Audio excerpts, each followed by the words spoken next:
অনেকে প্রশ্ন করেন, আমার একটা দেশি বড় সাইজের বড় বডির গরু আছে, আমি এটিকে কি বীজ দ্বারা প্রজনন করাবো। তাদের জন্য বলছি, আপনার যদি এই ধরনের একটি দেশি বড় সাইজের বড় বডির গরু থাকে, তাহলে এটাকে আপনারা দেশি যদি দেন তাহলে দেশি সার দিয়ে দিতে পারেন, অথবা রেড চিটাগং একটা বীজ আছে সেটা দিতে পারেন।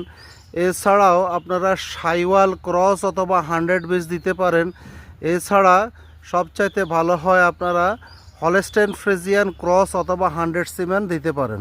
তবে হলস্টেইন ফ্রিজিয়ান 100 সিমেন্ট দিলে এইটার থেকে প্রথমে আপনারা যেই বকনাটি পাবেন সেই বকনাটি 10-12 লিটার দুধ পর্যন্ত দিয়ে থাকতে পারে এবং মাংসও বৃদ্ধি পেতে পারে। আর সাইওয়াল যদি দেন, সাইওয়াল 100 দিতে পারেন। সেই ক্ষেত্রে সাইওয়াল 100 আপনার যেই বকনাটি হবে প্রথম বকনা, সেইটি 3 থেকে 5 লিটার পর্যন্ত দুধ দিয়ে থাকতে পারে। আর আপনারা যদি রেড চিটাগং দেন, সেই ক্ষেত্রে যে প্রথম বকনাটি আসবে সেইটি 2 থেকে 3 লিটার দুধ দিয়ে থাকতে পারে। তো এই হচ্ছে বিষয়, আপনারা বুঝে শুনে কাজ করবেন।